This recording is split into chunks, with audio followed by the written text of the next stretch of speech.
Well, today we are taking a shopkeeper package insurance policy. Shopkeeper package insurance policy. Okay, initially this policy was developed with a limited sections and limited sum insured. That time only 5 categories of insurance were covered. That is fire, burglary, money in transit, PA and fidelity guarantee. Sum insured was fixed and premium was also fixed. The maximum sum insured was 10 lakh only. But that was not a good product. Because 10 lakh is a very... कुछ कह रहे हैं Subhash ji? Okay. But 10 lakh was a very small amount as a sum insured. 10 lakh तो कोई भी छोटे मोटे दुकानदार का ही सम इंश्योर्ड हो जाता है, जिसमें आजकल तो बड़े बड़े शोरूम्स होते हैं. So that policy was not useful. When we received the feedback from the market, we developed a new product. So जो नया प्रोडक्ट बन के आया उसमें बहुत सारे सेक्शंस को शामिल किए गए, क्योंकि कस्टमर्स के लिए एक शॉपकीपर जो है वो अपने आप में एक कंप्लीट एंटरप्रेन्योर है. उसका सारा इन्वेस्टमेंट शॉप में लगा होता है, वो सारा टाइम शॉप में देता है, वो अपने फैमिली का ब्रेड एंड बटर शॉप से कमाता है. शॉप में कोई रिस्क हो जाए तो उसका जिम्मेदार खुद ही होता है, प्रॉफिट और लॉस का मालिक खुद ही होता है. तो बहुत सारी रिस्क हो जाती है शॉप में. आग भी लग सकती है, चोरी भी हो सकती है, मशीनरी भी खराब हो सकती हैं, उसका प्लेट ग्लास भी टूट सकता है, पर्सनल एक्सचेंज भी हो सकता है, बैगेज का लॉस भी हो सकता है, थर्ड पार्टी लायबिलिटी भी आ सकती है, मनी का लॉस भी हो सकता है. तो इतनी सारी रिस्क जब एक ही जगह पर हों तो शॉपकीपर के लिए पॉसिबल नहीं हो पाता कि बहुत सारी पॉलिसीज ले. क्योंकि अगर आप देखेंगे मार्केट में तो पाएंगे कि कॉमर्शियल सेक्शंस में सबसे ज़्यादा नंबर शॉपकीपर्स का ही होता है, लेकिन उनका जो इन्वेस्टमेंट होता है वो बहुत कम होता है as compare to factory, industry, corporate, micro industries. उनकी जो इन्वेस्टमेंट है वो बहुत कम होती है. तो शॉपकीपर के लिए ये जानना, हर शॉपकीपर को पॉलिसी तो चाहिए, क्योंकि सारे रिस्क लेकर के बैठा हुआ है. अगर कोई छोटे से छोटे इंसिडेंट उसकी शॉप में हो जाती है तो उसको उसकी रोजी रोटी खतरे में आ जाती है, और उसको फाइनेंशियल कंपनसेशन देने वाला कहीं से कोई भी नहीं है. इसलिए इंश्योरेंस तो उनको चाहिए, लेकिन वो चाहते हैं कि उनको एक ऐसी पॉलिसी मिल जाए जिसमें कि उनके लिए चॉइस हो, सिलेक्शन कर सकते हैं. वो एक ही पॉलिसी हो, एक ही प्रपोजल फॉर्म भरना पड़े, एक ही बार प्रीमियम देना पड़े, और अगली बार भी उस एक ही पॉलिसी से सारे के सारे रिन्यूअल्स हो जाए. तो सभी जनरल इंश्योरेंस कंपनीज शॉपकीपर्स के लिए पैकेज इंश्योरेंस पॉलिसी बनाती हैं. अब पैकेज पॉलिसी में कुछ खास फीचर्स होते हैं, जैसे मिनिमम 2 या 3 सेक्शन लेने कंपलसरी है. पहला सेक्शन लेना कंपलसरी है जो कि फायर इंश्योरेंस का होता है, और उसके बाद जितने भी सेक्शंस हैं वो कस्टमर की चॉइस पर है, फ्लेक्सिबिलिटी है, उसको वो जितना चाहे चूज कर ले, क्योंकि पॉलिसी को अपने हिसाब से कस्टमाइज कर सकता है. तो ये बहुत बड़ी फैसिलिटी होती है कस्टमर के लिए. अब हमारी पॉलिसी में 14 सेक्शंस हैं. इन सेक्शंस के मायने ये हैं कि हमने 14 पॉलिसीज को क्लब करके एक अम्ब्रेला पॉलिसी बनाई है. जिसका नाम है Shri shopkeeper package insurance policy. यानी 14 पॉलिसीज को मिलाकर के अगर आप एक पॉलिसी बनाते हैं और कस्टमर को ये कह देते हैं कि आपको इसमें से फायर सेक्शन लेना कंपलसरी है, उसके बाद अगर सिर्फ 2 सेक्शन भी लेंगे तो हम आपको पॉलिसी दे देंगे, तो कस्टमर को कितनी बड़ी फ्लेक्सिबिलिटी मिलेगी। पर उसकी चॉइस है, वो चाहे तो 6 सेक्शन ले ले, 10 सेक्शन ले ले, 14 के 14 ले ले, ये सब उसकी चॉइस पर है। लेकिन मिनिमम उसको 2 सेक्शन लेने हैं बस, और पहला सेक्शन उसमें से कंपलसरी है। इस तरीके से पैकेज पॉलिसी की डिमांड आज के डेट में बहुत ज़्यादा है। हाँ, कस्टमर आपसे ये पूछ सकता है कि साहब हमें एक ऐसी पॉलिसी दे दीजिए कि जिसमें एक ही प्रपोजल फॉर्म भरना पड़े, कोई रिन्यूअल मिस नहीं हो, एक ही पॉलिसी हो, उसमें से सेक्शन हम अपने हिसाब से सेलेक्ट कर लें जिससे हमें बॉर्डर कवरेज मिल जाए। तो आप दे दीजिएगा, समझा दीजिएगा। जब आप समझाएंगे तो कस्टमर आपसे ये भी पूछेगा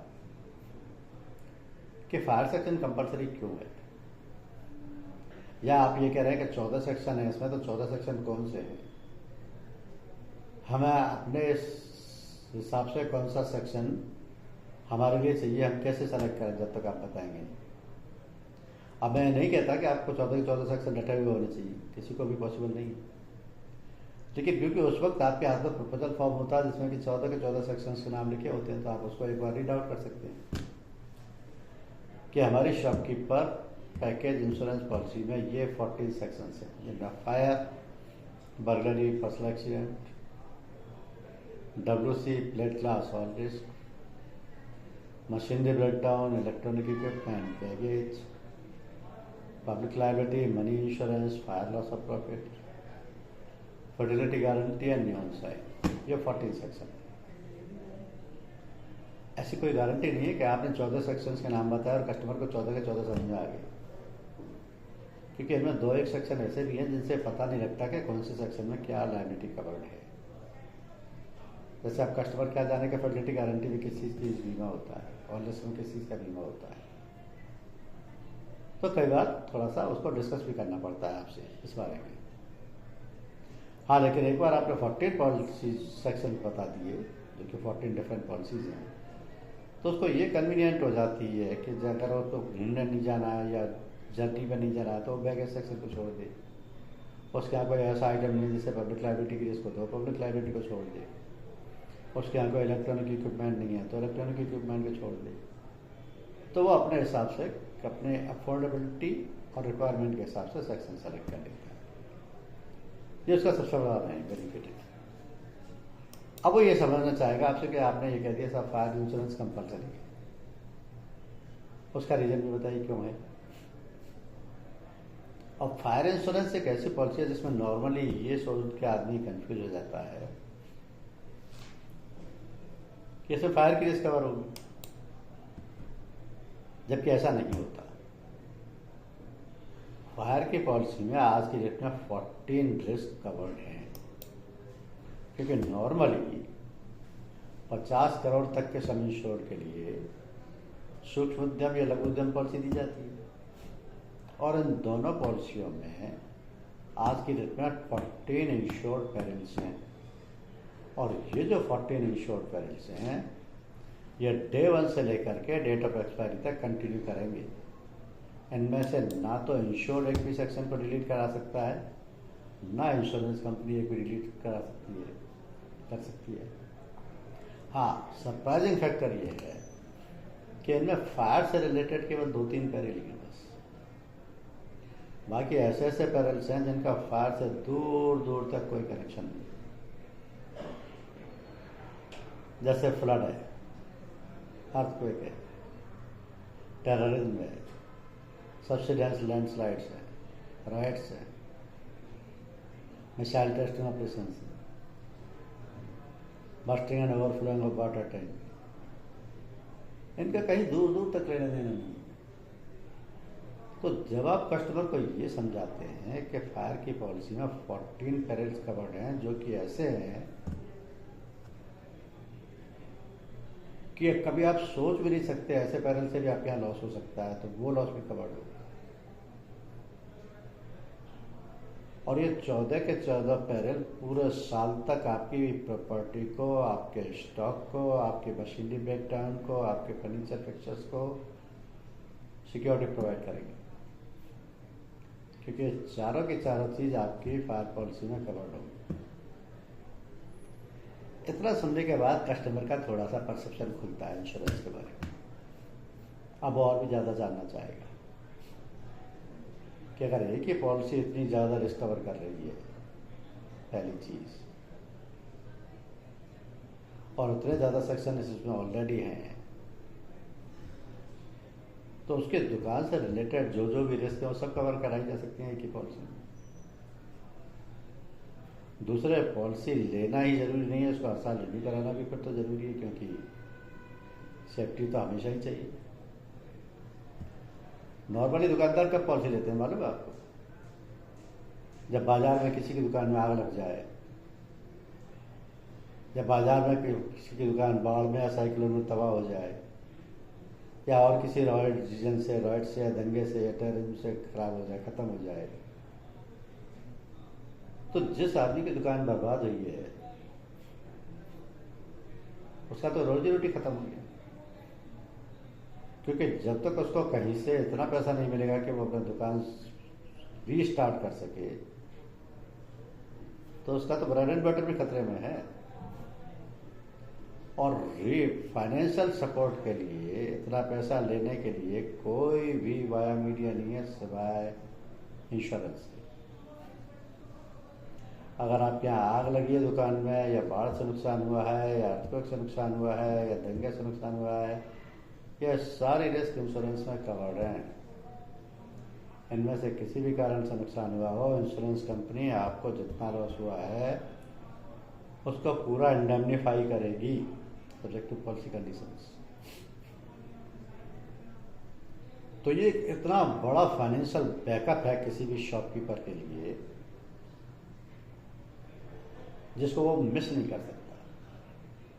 चाहे उसका लोन चल रहा हो, जिसको लोन चल रहा हो तो और भी ज़्यादा कॉशियस होता है, क्योंकि उसे पता है कि लोन भी है, ऊपर से अगर दुकान में कुछ हो गया तो धंधा भी खत्म और कर्जा देना भी मुश्किल, तो उसको तो वो तो और भी ज़्यादा कॉशियस होता है, वो तो लेगा ही लेगा। अब ये देखिए कि ये जो फायर पॉलिसी के पैरल्स हैं ये है क्या। जैसे पहला ही पैरल है फायर। हर आदमी जानता है कि फायर से सबकी दुकान को खतरा होता है, किसी भी चीज़ की दुकान, चाहे लोहे की है या पत्थर की है, चाहे मूर्ति बनती हो, आग लगेगी तो बहुत सारे नुकसान होंगे।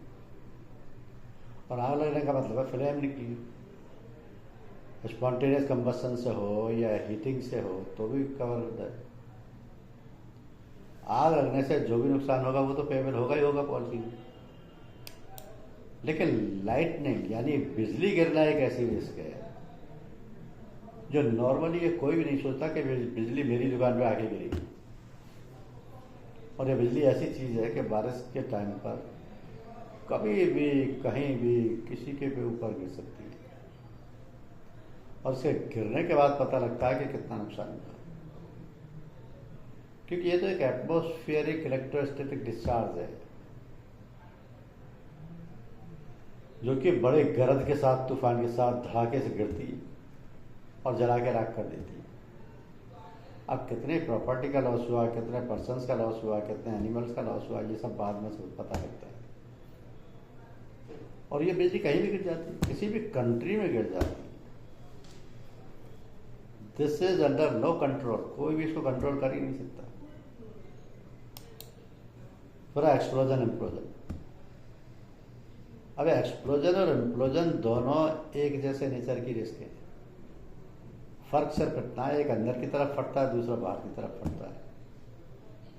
कोई टैंक है या कोई इक्विपमेंट है या कोई टैंकर है या कोई मशीनरी है जिसमें सिलेंडर वगैरह है, तो फटेगा तो बॉम्ब ब्लास्ट की तरह। उसके साथ उसमें नुकसान भी होगा, कैजुअलिटीज भी हो सकती हैं, थर्ड पार्टी लॉस भी हो सकता है। तो चाहे अंदर की तरफ फटे या बाहर की तरफ फटे, दोनों रिस्क फायर की पॉलिसी में कवर्ड हैं। दोनों की सिचुएशन में क्लेम मिलेगा। एयरक्राफ्ट डैमेज, ये standard fire and special peril policy में एक इंडिपेंडेंट पेरिल है, एयरक्राफ्ट डैमेज। लेकिन सूक्ष्म उद्यम और लघु उद्यम में इसको इम्पैक्ट डैमेज में मर्ज कर दिया गया। इसका मतलब सिर्फ ये है कि अगर ऊपर कोई हवाई जहाज जा रहा है, चाहे वो हेलीकॉप्टर हो या कोई फाइटर प्लेन हो, कोई भी एयर डिवाइस हो,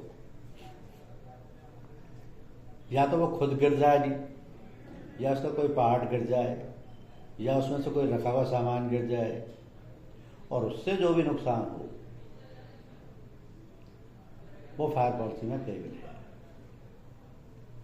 प्रेशर वेव का नुकसान पेबल नहीं है। सिर्फ प्रेशर वेव का मतलब ये कि टकराया नहीं है कुछ भी चीज किसी से भी, केवल जो उसकी जो तेज हवाएं चलती हैं उससे नुकसान हुआ है, वो पेबल नहीं होता, क्योंकि एक्सीडेंटल है ही। बाकी सारा लॉस पेबल है। फिर रॉइड स्ट्राइक एंड मैलिशियस डैमेज। अब देखिए, ये एक सेट ऑफ पेरिल है जिसमें 3 बिल्कुल अलग अलग तरीके की रिस्क कवर्ड है। रॉइड्स माने दंगा, स्ट्राइक्स माने हड़ताल, मैलिशियस डैमेज माने दुर्भावनापूर्ण करते हैं। चाहे दंगे से नुकसान हो या हड़ताल से नुकसान हो, या किसी थर्ड पर्सन ने जानबूझ के नुकसान किया हो आपका, तीनों सिचुएशंस में जो भी लॉस हुआ है फायर पॉलिसी में पेबल होगा। एक ही सेट ऑफ पेरिल है जिसमें 3 अलग अलग रिस्क कवर्ड है। दूसरा सेट ऑफ पेरिल है STFI। उसको हम बोलते तो सिर्फ STFI है, यानी कि storm, Tempest, flood and inundation. Storm, Tempest, आंधी, तूफान, बाढ़ और जल आप्लावन। लेकिन उसमें और भी कई रिस्क कवर होती है, जैसे हरिकेन है, टॉर्नेडो है, साइक्लोन है। अब ये क्या है, साइंटिफिक नेम्स है जो कि उस आंधी तूफान की रफ्तार पर डिपेंड करते हैं। जैसे 50 किलोमीटर पर आवर की रफ्तार है तो स्पीड तो स्टॉर्म बोलेंगे, 80 किलोमीटर या उससे ज़्यादा की है तो टेम्पेस्ट हो जाता है, 250 किलोमीटर से ज़्यादा की है तो हरिकेन हो जाता है। तो ये जो सेटअप पेरिल है, इससे किसी भी तरीके का लॉस होता है तो फायर पॉलिसी क्लेम पे करती है। अब इनमें से किसी भी चीज से फायर का कोई लेना देना नहीं है, लेकिन ये क्लेम पेबल है। ये बवंडर, साइक्लोन इस तरीके से भी हो सकते हैं, फ्लड, इनंडेशन इस तरीके से भी हो सकते हैं। अच्छा, फ्लड से हम नॉर्मली ये मतलब समझते हैं कि ज़्यादा पानी बरस गया तो फ्लड आएगी। फ्लड कई कारण से आ सकता है। कोई बांध टूट गया, कोई नदी ओवरफ्लो हो गई, कोई पाइपलाइन फट गई, तो भी फ्लड आ सकता है। तो इन सभी केसेस में क्लेम पेबल है। Then impact damage. अब इम्पैक्ट डैमेज सुनकर के कोई भी कॉमन सेंस का आदमी कुछ भी मतलब नहीं निकाल सकता कि किस चीज़ का इम्पैक्ट है। लेकिन मान लिया बाजार में कोई शोरूम है आपका, इलेक्ट्रॉनिक्स का, फूड का, या कोई शॉप क्लोथ का, या कोई फुटवियर का, और चलते चलते कोई कार घुस गई इसमें, तो अंदर का शोरूम भी तोड़ ताड़ दिया, सामान भी तोड़ ताड़ दिया, सब नुकसान कर दिया। ये सारा के सारा लॉस फायर पॉलिसी में पेबल है।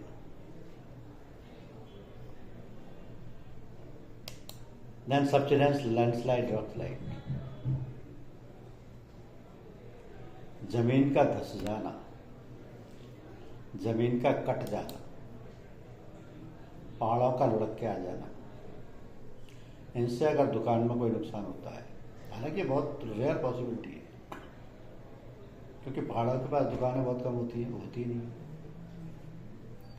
ऐसी जगह पर जहाँ पर कि ज़मीन में कटाव हो, ऐसी जगह पर दुकान नहीं होती। लेकिन ज़मीन का धंसना और कटाव आना कहीं भी पॉसिबल है आजकल, पूरे के पूरे शहर में हो जाता है। ये रिस्क भी कवर्ड है।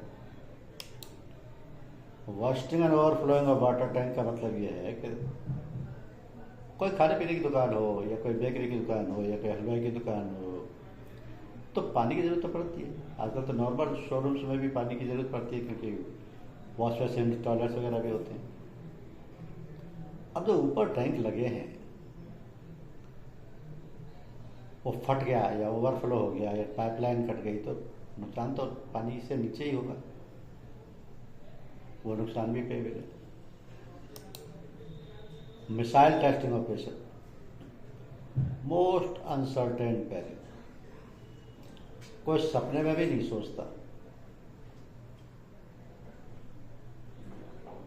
कहीं भी इंडिया के किसी भी कोने में 1000, 2000, 3000 किलोमीटर दूर पे भी अगर कोई गवर्नमेंट एजेंसी या प्राइवेट एजेंसी कोई मिसाइल टेस्टिंग कर रही है, ऑपरेशन सक्सेसफुल है तो वेल एंड गुड। फेल हो गया और मिसाइल आके पड़ी, उससे नुकसान हो गया, तो वो क्लेम भी पेबल है। हालांकि ऐसे नुकसान किसी पर्टिकुलर शॉपकीपर को नहीं होते, 2005 या उस पूरे एरिया में होता है, लेकिन पेबल है। Leakage from automatic sprinkler installation एक ऐसा पैरल है जिसकी अपनी सेफ्टी के लिए लगवाया जाता है कि बाई चांस शॉप में आग लग गई तो इसको स्विच ऑन कर देंगे, इससे पानी का छिड़काव होगा और आग बुझ जाएगी। लेकिन ये जो ऑटोमेटिक स्प्रिंकलर होते हैं, जब साल 2 साल 4 साल लगे रहते हैं, तो क्योंकि उनमें पानी का सर्कुलेशन होता है, तो कहीं ना कहीं से पानी लीक करने लग जाता है, और जब पानी लीक करेगा तो नीचे नुकसान होगा। तो leakage from automatic sprinkler installation भी कवर्ड है। देन बुश फायर का इतना ज़्यादा नुकसान नहीं होता जितना कि फॉरेस्ट फायर, जंगल फायर का होता है। उसका कारण यह है कि आजकल जितनी भी शॉप्स या मकान वगैरह बन रहे हैं वो सब सिटी के आउटस्कर्ट्स में बन रहे हैं, सिटी के बाहर। सिटी तो भर गई, नई कॉलोनियाँ बनेगी, नई मार्केट बनेंगी, तो सिटी से बाहर बनेंगी। उन एरिया में फॉरेस्ट होते हैं, जंगल होते हैं, उनको काट काट के बनाया जाता है, आगे बढ़ाया जाता है। तो ऐसी जगह पर अगर किसी फॉरेस्ट में आग लग जाए, जंगल में आग लग जाए, तो नुकसान बहुत होता है। वो रिस्क भी फायर पॉलिसी में कवर्ड है। इसके अलावा देखिए, अर्थक्वेक की रिस्क कवर्ड है, टेररिज्म की रिस्क कवर्ड है, थेफ्ट की भी रिस्क कवर्ड है। हालांकि थेफ्ट की रिस्क बड़ी लिमिटेड सेंस में कवर्ड है कि सिर्फ थेफ्ट कवर नहीं होगी, unless it is followed by any other peril. तो फ्लड के साथ थेफ्ट हुई है, या फायर के साथ थेफ्ट हुई है, साइक्लोन के साथ थेफ्ट हुई है, तो रिकवर्ड इंश्योरेंस कंपनी क्लेम पे करेगी। इस तरीके से फायर पॉलिसी की यूटिलिटी समझी जा सकती है। ये तो बेसिक पेरिल थे। अब standard fire and special peril policy में फायर के साथ ये 15 एड ऑन कवर भी अवेलेबल होते हैं।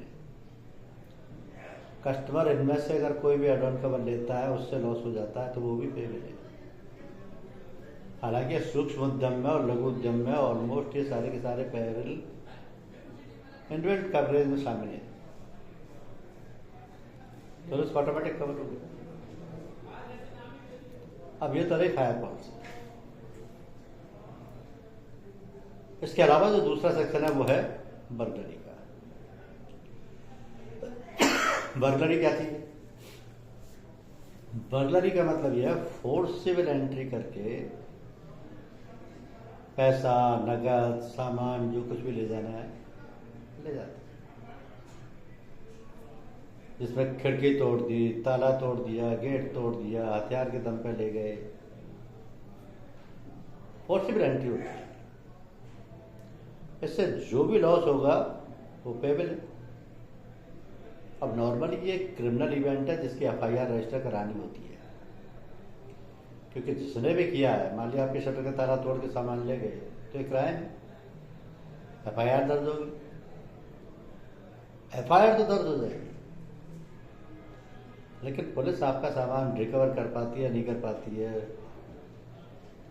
आपको चीज़ वापस मिल पाती है नहीं मिल पाती है, इसकी कोई गारंटी नहीं। हो सकता है कैलकुलेटरी पेपर में ना आए, लेकिन अगर बर्गलरी सेक्शन ले रखा है और वो लॉस हुआ है जो आपने एफआईआर में दर्ज कराया है, तो इंश्योरेंस कंपनी क्लेम सेटल करती है और क्लेम पेपर होता है, बशर्ते कि पुलिस ने रिकवर नहीं किया। पुलिस ने रिकवर कर लिया है तो फिर जो जितना बाकी का लॉस है वही मिलेगा। नेक्स्ट सेक्शन है पर्सनल एक्सीडेंट। किसी भी दुकानदार के लिए ये सेक्शन बहुत मायने रखता है, क्योंकि नॉर्मली छोटी दुकानों पे आप देखेंगे कि दुकानदार अकेला ही होता है। बड़े शोरूम्स में तो 10, 20, 25, 50 सेल्समैन हो सकते हैं, लेकिन ज़्यादातर दुकानों पर आपको दुकानदार अकेला ही मिलता है। अगर उसको बाई चांस कोई एक्सीडेंट हो गया तो उसकी तो दुकान बंद। और अगर उसने पर्सनल एक्सीडेंट पॉलिसी ले रखी है तो डेथ के केस में भी, परमानेंट टोटल डिसेबिलिटी के केस में भी, परमानेंट पार्शियल डिसेबिलिटी के केस में भी, एम्पुटेशन के केस में भी मेडिकल एक्सपेंसेस 5,000 रुपये तक का प्रोविजन है। यानी प्रोविजन उस पॉलिसी के एज इट इज, वो पॉलिसी इसमें एज ए सेक्शन डाल दी गई। क्लेम उसी तरीके से मिलेंगे जो पॉलिसी कहती है। तो इंडिविजुअल एंटरप्रेन्योर के लिए, जो कि अपने आप में अकेला प्रोफेशनल है, उसका खुद का जब तक सेफ्टी का बीमा नहीं होगा, हमारे को जरा सा भी एक्सीडेंट हो गया 3 महीने के लिए बेड पे आ गए, चाहे टेम्परेरी फ्रैक्चर हुआ हो, 3 महीने के लिए बेड पर है तो 3 महीने के लिए दुकान बंद होगी। अब इधर खर्चा हो रहा है बीमारी पे, उधर पैसा नहीं आ रहा दुकान से, तो क्या करेगा? और इंश्योरेंस होगा तो कम से कम ट्रीटमेंट कॉस्ट तो मिलेगा, डिसेबिलिटी का कॉस्ट तो मिलेगा, डेथ का कंपनसेशन तो मिलेगा। इस तरीके से सेक्शन बहुत इंपॉर्टेंट है शॉपकीपर के लिए। फिर आता है employees compensation insurance. Personal accident policy में शॉपकीपर खुद चाहे तो खुद का, और उसके एम्प्लॉय चाहे तो एम्प्लॉय का भी पीए करा सकता है। लेकिन अगर उसने पीए नहीं ले रखा है तो एम्प्लॉयज कंपनसेशन इंश्योरेंस जरूर ले लेना चाहिए, क्योंकि उसके वर्कर के साथ कुछ भी हो गया तो उसकी liability as per employees compensation act payable है, जो कि लाखों रुपए में हो सकती है। उसमें ना 1 पैसा कम होने की गुंजाइश है, ना 1 रुपया ज्यादा होने की गुंजाइश है। और अगर उसकी डेथ या डिसेबलमेंट हो गया तो एज पर टेबल जितना अमाउंट बनता है वो सारा के सारा पे करना पड़ेगा, वरना कमिश्नर ऑफ वर्कमैन कंपनसेशन का ऑर्डर निकल जाएगा, दुकान की कुर्की भी हो सकती है। तो ऐसी रिस्क के लिए लायबिलिटी को कवर कराना चाहिए। स्टैट्यूटरी नहीं है लेकिन लेना चाहिए अगर वर्कर है तो। Then plate glass and sanitary fittings. ये सेक्शन इसलिए ज्यादा इंपॉर्टेंट हो जाता है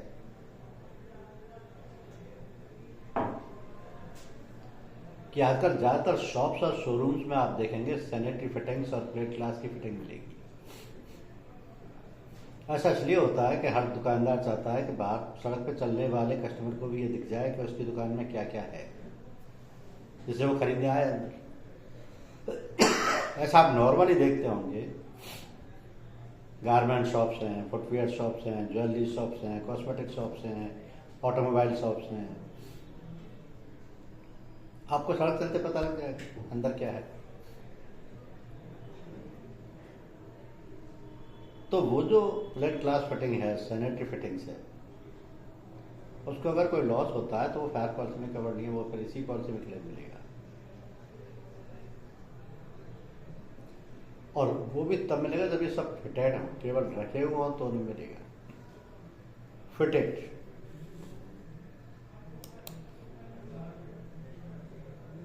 then comes all risk insurance.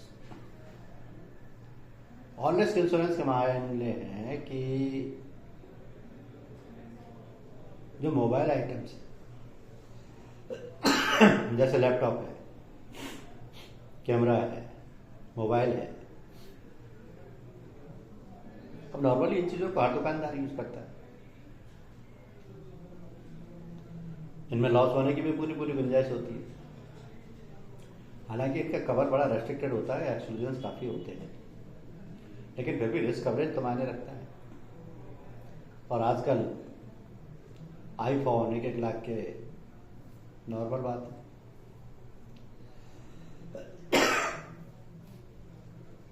तो इस तरीके के मोबाइल आइटम्स की रिस्क केवल ऑल रिस्क सेक्शन में ही कवर होती है। लेकिन इससे मिलता जुलता एक सेक्शन है, break down of electrical and mechanical appliances. ये मिलता जुलता मैंने इसलिए बोला, इसमें इलेक्ट्रिकल और मैकेनिकल आइटम्स हैं, जैसे कूलर है, फैन है, एसी है, डीजी सेट है। अगर बहुत बड़ा शोरूम होगा तो डीजी सेट भी होगा। अब इनमें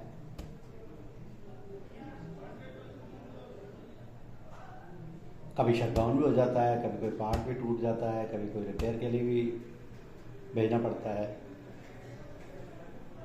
और सब नॉर्मल चीज़ें, क्योंकि सभी चीज़ें मेंटेनेंस मांगती हैं। तो इनमें किसी भी तरीके का लॉस हो जाता है, वो ऑल रिस्क पॉलिसी में कवर नहीं होता। उसके लिए ये break down of electrical and mechanical appliances policy लेनी होती है, जिसको एमबीडी पॉलिसी भी बोलती है, क्योंकि ये सब मशीनरीज है। और इससे एक मिलता जुलता सेक्शन है, वो है इलेक्ट्रॉनिक इक्विपमेंट इंश्योरेंस। अब आज की डेट में अगर आप देखेंगे तो सबसे ज़्यादा एडवांसमेंट इलेक्ट्रॉनिक की फील्ड में हो रहे हैं। इलेक्ट्रॉनिक की फील्ड में कैसे हो रहे हैं?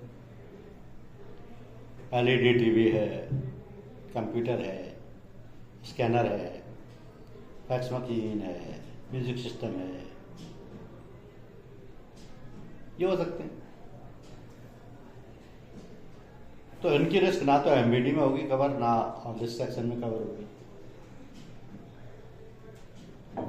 इनके लिए अलग से इलेक्ट्रॉनिक इक्विपमेंट इंश्योरेंस पॉलिसी ही दी जाती है। इसी में रिपेयर, इसी में रिप्लेसमेंट चार्जेज हैं। बोलिए बोलिए।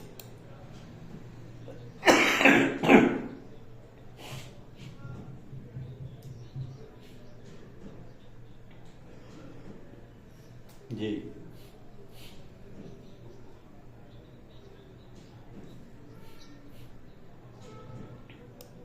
हाँ, इंटीमेट कर दीजिए ऑफिस को, ऑफिस अपने आप एंडोर्समेंट इशू कर देगा। अगर बीच में कोई टीवी चेंज किया है, कंप्यूटर चेंज किया है, कोई इलेक्ट्रॉनिक आइटम चेंज किया है, तो उसकी वैल्यू में भी हो सकता है फ़र्क आया हो। वैल्यू में फ़र्क नहीं आया है, सिर्फ उसकी डिटेल में फ़र्क आया है, तो आप एक लेटर ऑफ इंटीमेशन दे दीजिए। बाकी इंश्योरेंस कंपनी अपने आप उसके पॉलिसी रिकॉर्ड पर लगा लेगी, आपको एंडोर्समेंट इशू कर देगी। That's all.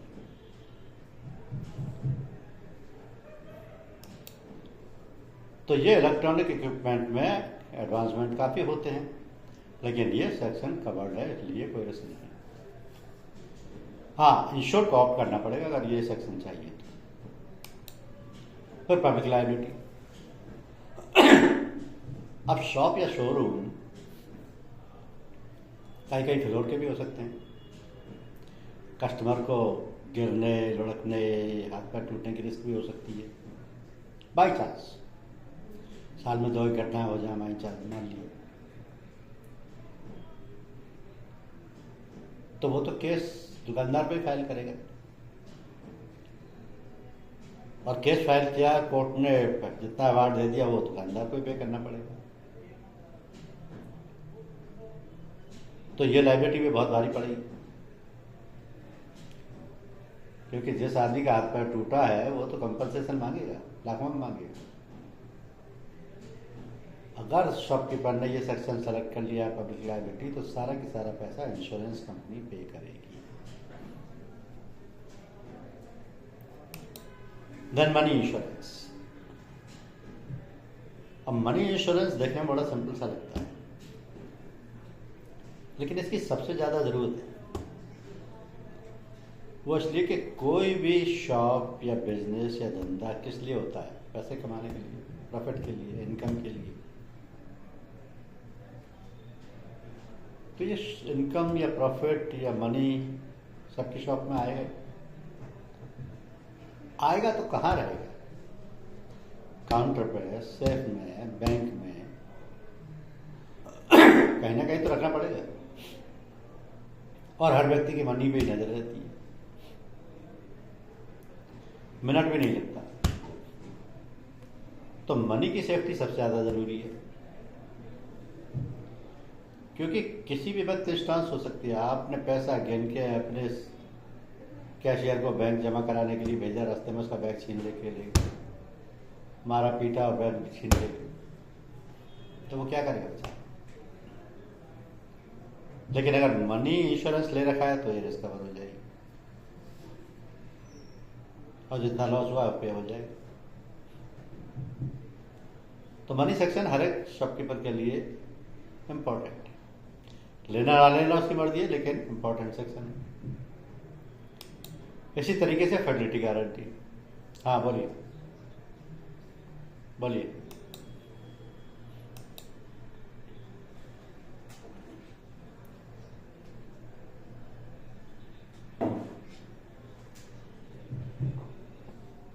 कवर होगा बिल्कुल कवर होगा, क्योंकि दुकानदार खुद या उसके एम्प्लॉय के साथ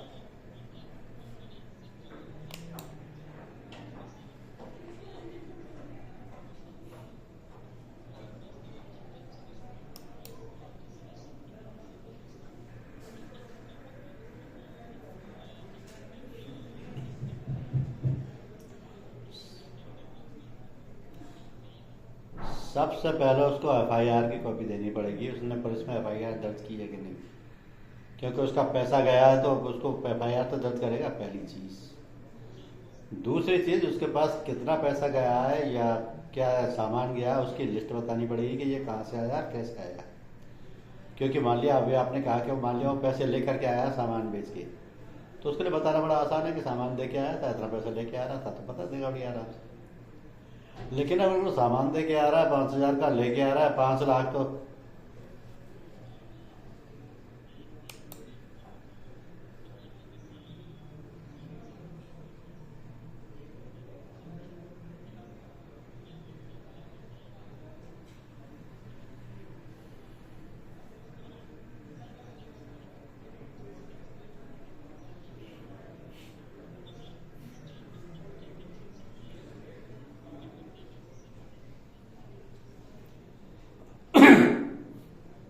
पुलिस की एफआईआर, जमा कराने वाली स्लिप, अगर वो जमा नहीं करा पाया है तो जितना पैसा लेके गया था, पैसा लेकर के गया था उसकी डिटेल, और बाकी जो इंश्योरेंस कंपनी क्लेम सेटल करेगी, फैक्ट फाइंडिंग के लिए उसका इन्वेस्टिगेशन करा सकती है कि भाई क्या डिटेल थी, कैसे ये इंसिडेंट हुई, ये पॉसिबल भी है या ये आदमी खुद ही अपनी मनगढ़ंत कहानी सुना रहा है, अपने घर में रखाया और कह दिया हो कि मेरे से छीन लिया गया। तो इंश्योरेंस कंपनी एक इन्वेस्टिगेशन रिपोर्ट मंगवा लेगी, इन्वेस्टिगेटर भेज करके उसमें सारा फैक्ट आ जाएगा, उससे रिलेटेड डॉक्यूमेंट मांगेगी, आलतू फालतू डॉक्यूमेंट की जरूरत ही नहीं। क्योंकि क्लेम सेटल करने के लिए सिर्फ बेसिस चाहिए कि हाँ ये जेन्युइन घटना है, पुलिस में एफआईआर है, इतना पैसा इनके पास था जो कि चोरी गया या छीना गया या लूटा गया। जब ये प्रूफ हो जाएगा तो इंश्योरेंस कंपनी ने क्लेम सेटल करना।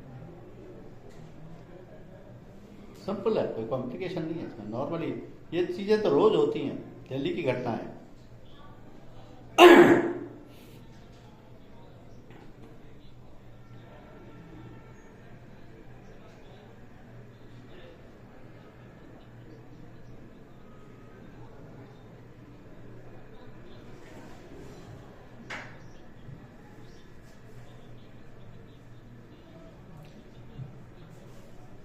हाँ, तो हर हर केस डाउटफुल नहीं होता।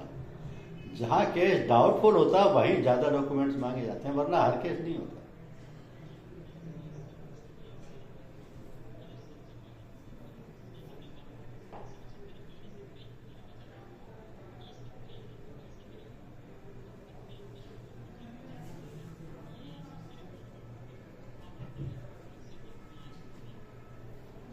आजकल हर पॉलिसी के साथ एक क्लेम के डॉक्यूमेंट्स की लिस्ट दी जाती है कि क्लेम के टाइम पे ये डॉक्यूमेंट्स चाहिए, लेकिन क्योंकि इसमें बहुत सारे सेक्शन हैं तो हर सेक्शन की लिस्ट नहीं हो सकती। तो जो कॉमन डॉक्यूमेंट्स हैं, जैसे एफआईआर हो गया, आपकी डिटेल हो गई कि कितना पैसा जमा कराया उसका रिकॉर्ड दे दीजिए, इस तरीके के 2-3-4 डॉक्यूमेंट होंगे। क्लेम फॉर्म में आप जो डिटेल भरेंगे वो आप सही भरेंगे, अगर आप ही गलती कर देते हैं तो आप खुद फंसेंगे। तो बेसिस तो इन्फॉर्मेशन का क्लेम फॉर्म ही है। क्लेम फॉर्म के बेसिस पर ही डॉक्यूमेंट्स मांगे जाते हैं। जहाँ डाउट होता है वो ज़्यादा मांग जाती हैं, अदरवाइज सिंपल नॉर्मल डॉक्यूमेंट के बेसिस पर क्लेम सेटलमेंट हो जाता है। इसको इतना कॉम्प्लिकेट मत कीजिए। ये कॉम्प्लिकेट वहाँ होता है जहाँ पर शॉपकीपर के या उसके एम्प्लॉय ने खुद ही कोई मैनिपुलेशन किया हो या किसी पर्सन के थ्रू करवाया हो, वहाँ तो डिटेल काफ़ी मांगी जा सकती है और हो सकता है अल्टीमेटली वो फ्रॉड भी प्रूव हो जाए। लेकिन 100 में से 1 तो केसेस में ऐसा होता है, सब नहीं होता। नॉर्मल केसेस तो रूटीन में ही सेटल होते हैं। हाँ, कितना गया है, कितना क्लेम सेटल हुआ है, इसमें डिफरेंस हो सकता है, क्योंकि कई बार दुकानदार खुद ही अप्रूव नहीं कर पाता कि उसने पैसा जमा कराने के लिए भेजा था 3 लाख, उसकी दुकान में थे सिर्फ 2 लाख, तो वह 1 लाख और कहाँ से आया, या उसने सिर्फ बढ़ा चढ़ा के एफआईआर में लिखा दिया 3 लाख रुपए। वहाँ अमाउंट पर डिस्प्यूट हो सकता है, अदरवाइज क्लेम सेटलमेंट में कोई कॉम्प्लिकेशन नहीं है। ठीक है।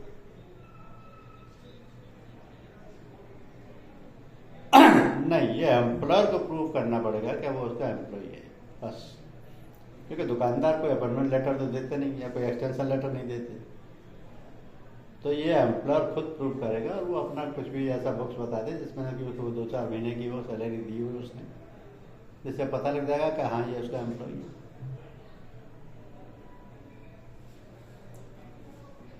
ठीक है। ये है मनी इंश्योरेंस। अब आते हैं नॉन साइन एंड ग्लोसाइन इंश्योरेंस पर। तो नॉन साइन ग्लोसाइन जो चीज है, ये क्या होता है कि आजकल जितने बड़े बोर्ड और जितने लाइटिंग वाले बोर्ड बनते हैं, ये सब एडवर्टाइजमेंट के लिए, पब्लिसिटी के लिए होते हैं। ये स्टॉक में रखने के लिए नहीं होते। और नॉर्मली, 1 मिनट दीजिए, नॉर्मली इनको स्टॉक में तो रखा नहीं जाता, डिस्प्ले के लिए लगाया जाता है। उस केस में होता क्या है कि इनको बहुत सारी चीज़ों से लॉस होने की पॉसिबिलिटी होती है। फॉर एग्जाम्पल, एक्सीडेंट से, थेफ्ट से, फायर से, अर्थक्वेक से, फ्लड से, इम्पैक्ट डैमेज से, इनमें लॉस हो सकता है। तो अगर इनमें इन कारणों से लॉस होता है तो इंश्योरेंस कंपनी उसकी जितनी इंश्योर्ड वैल्यू है उतने का क्लेम पे करती है। जैसे neon sign and glow sign. फिर आता है fire loss of profit section. Fire loss of profit policy की 2 रिक्वायरमेंट है। पहली चीज, एफएलओपी पॉलिसी केवल तभी दी जा सकती है जबकि फायर पॉलिसी साथ में हो। और दूसरी चीज, एफएलओपी का क्लेम केवल तभी मिलता है जब फायर पॉलिसी में क्लेम मिला हो। अब इस पॉलिसी में क्या होगा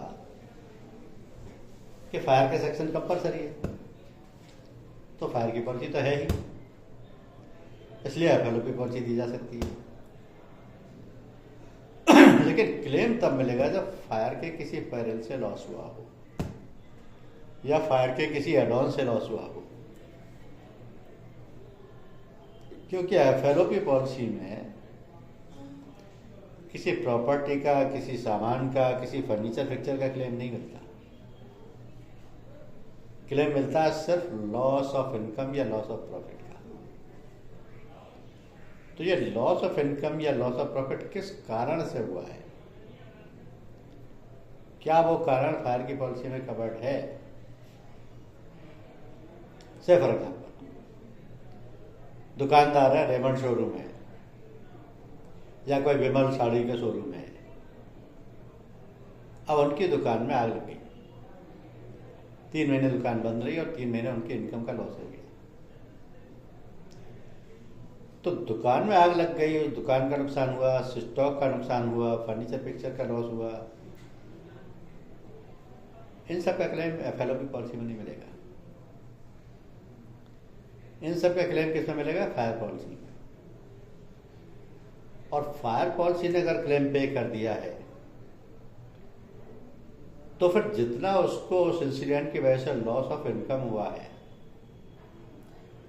वो क्लेम एफएलओपी पॉलिसी में मिलेगा। जैसे मान लिया उस साड़ी के शोरूम से दुकानदार 50,000 रुपये पर महीने कमाता था, आग लगने से दुकान 4 महीने बंद रही, तो 4 महीने में उसका 2 लाख का लॉस हो गया। अब उस 2 लाख में से उसने कितना इंडेमनिटी पीरियड लिया है, कितना उसका एक्चुअली इंटरप्शन रहा है, उसके बेसिस पर क्लेम सेटल हो जाएगा। लेकिन सुविधा यह क्या है कि एक ही पॉलिसी में फायर पॉलिसी भी अवेलेबल है, फायर की लॉस ऑफ प्रॉफिट पॉलिसी भी अवेलेबल है। कस्टमर चाहे तो दोनों ले सकता है। अब इस पॉलिसी को जब आप देखेंगे तो आपको 2 चीजें समझ में आएंगी कि पहली चीज एक ही पॉलिसी में 14 तरीके की पॉलिसी मिला करके एक अम्ब्रेला पैकेज पॉलिसी बनाई गई है, जिसमें से केवल एक सेक्शन कंपलसरी है फायर का, और मिनिमम 2 सेक्शन लेने जरूरी है। वो दूसरा सेक्शन कस्टमर कोई भी फायर के अलावा कोई सा भी ले सकता है, लेकिन ये 2 तो मिनिमम रिक्वायरमेंट है। वो चाहे तो 6 ले, 8 ले, 10 ले या पूरे के पूरे 14 ले। आप जब सेल करते हैं तो आप कस्टमर को इस बात के लिए एनकरेज कर सकते हैं कि भाई आपके यहाँ तो पर्सनल एक्सचेंज की रिस्क तो आपको लेनी ही लेनी चाहिए, मनी की रिस्क आपको लेनी ही लेनी चाहिए। आपके यहाँ आपने इतना बड़ा न्यून साइन ग्लो साइन बोर्ड बना रखा है, इसको भी इंश्योरेंस कराना चाहिए। स्टॉक आपके यहाँ हमेशा 5-7 लाख का रहता है, इसके लिए बर्गलरी इंश्योरेंस लीजिए। तो जिस चीज़ को आप समझाते जाएंगे उस चीज़ के बारे में वो जानना चाहेगा। और अगर उसका कोई कैशियर रखा हुआ है, उसने मुनीम जी हैं, तो फर्टिलिटी गारंटी इंश्योरेंस पॉलिसी भी उसके लिए ज़रूरी है। 2-4 वर्कर रखे हुए हैं, उनके कुछ हो सकता है तो डब्ल्यूसी की पॉलिसी, एम्प्लॉय कंपनसेशन इंश्योरेंस भी जरूरी है। इनकी इंपॉर्टेंस उसे तब समझ में आएगी जब आप एक्सप्लेन करेंगे। अब जाहिर है कि साड़ी का शोरूम है, 3 फ्लोर का, तीनों फ्लोर पर उसके एसी भी लगे होंगे। अब उसकी एसी बंद हो जाए या टूट फूट जाए, खराब हो जाए, तो उसके रिस्क मशीनरी बैकग्राउंड इंश्योरेंस में कवर्ड है। Premium against the claim amount 10 times, 50 times, 100 times का डिफरेंस हो सकता है। इसका बेनिफिट आपको इंश्योर का तब पता लगता है जब उसको क्लेम मिल रहा होता है। तब वो सोचता है कि प्रीमियम तो लगा था 4,000, क्लेम मिल गया 50,000 का, तो इंश्योरेंस की यूटिलिटी समझ में आती है। अब फ्लेक्सिबिलिटी पॉलिसी में इतनी है कि कस्टमर मिनिमम 2 सेक्शन लेने पे पॉलिसी ले सकता है, चाहे तो पूरे की पूरी 14 भी ले सकता है।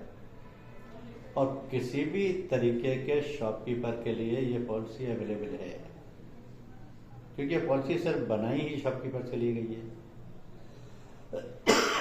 अगर वो ऑल 14 सेक्शंस पे लेता है तो उसको एक सिंगल प्रपोजल फॉर्म भरना पड़ेगा। जब पॉलिसी एक्सपायर होती है, सारे के सारे 14 सेक्शन भी वो रिन्यू करा रहा है, तो भी एक ही स्टॉक में पूरी की पूरी पॉलिसी रिन्यू हो जाएगी। एक ही बार प्रीमियम देना पड़ेगा। इनमें जो पॉलिसी शामिल की गई हैं वो सारी की सारी पॉलिसी 1 साल के लिए ही है। हर साल पॉलिसी रिन्यू होगी। आप जिस दुकानदार को एक बार पॉलिसी दे देंगे, 10, 20, 25 मिनट उसके साथ बैठेंगे तो उसको पॉलिसी की इंपॉर्टेंस समझ में आ जाएगी। या फिर उस बाजार में ऐसी कोई घटना हुई हो कि किसी के आग लग गई, या किसी के चोरी हो गई, या किसी की बाढ़ में नुकसान हो गया, या किसी की दंगे में दुकान लूट ली गई, तो इंश्योरेंस की इंपॉर्टेंस समझ में आती है। लेकिन आज की डेट में अगर आप बाई चांस ये सर्वे करके देखेंगे कि आप जिस एरिया में रहते हैं वहाँ दोनों साइड को मान लिया 50-50 दुकानें हैं, और उन 100 की 100 दुकानदारों से आपने पूछा तो आपको 10 दुकानदार भी ऐसे नहीं मिलेंगे जिनके पास बीमा पॉलिसी है। अब ये आपका सोचने का नजरिया है। आप नेगेटिव सोचेंगे तो आप ये सोचेंगे कि आज दुकानदार तो बीमा कराते ही नहीं। आप पॉजिटिव सोचेंगे तो ये सोचेंगे कि यार इनको समझाओ, तो इनको तो जरूरत है सबको, इनको तो सबको पॉलिसी चाहिए, क्योंकि इनके तो एक एक दुकान में 20-20 लाख का 50-50 लाख का माल भरा हुआ है। लेकिन इनको इंश्योरेंस की नॉलेज नहीं है, इसलिए इंश्योरेंस नहीं ले पाते हैं। इनके पास इतना टाइम नहीं है कि इंश्योरेंस कंपनी को चक्कर लगाएं, इसलिए इंश्योरेंस कंपनी जाते नहीं है। ये समझते हैं कि 2-4 घंटे इंश्योरेंस कंपनी के ऑफिस में बर्बाद करेंगे, इतने में तो 200-500 रुपये यहाँ बैठ के कमा लेंगे। तो इनकी प्रॉब्लम सिर्फ इतनी है कि इनको इंश्योरेंस की ABC नहीं आती। जब आप बैठ के सिखाते हैं तो ये आपसे इंश्योरेंस ले लेते हैं। तो ये है शॉपकीपर पैकेज इंश्योरेंस। अब आपके कोई क्वेश्चन हो तो आप पूछ सकते हैं।